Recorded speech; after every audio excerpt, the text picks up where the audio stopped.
higher up, all the way on that tack.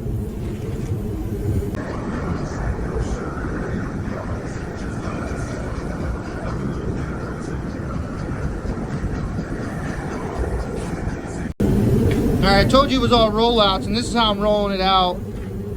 So roll it out, rolled it out, rolled it out, rolled it out, and now rolled out, rolled out, roll out. All rollouts. Alright, it's not the best welds, but it'll work. You know what I mean? It'll work. So, you know, you gotta make sure it's all two hole and level with each other. It can't be all cattywampus so they won't buy it.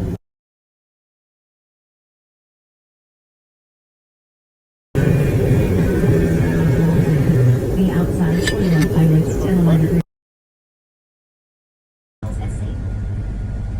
Sometimes you just blow holes. See, I always tell people, live your life on the edge.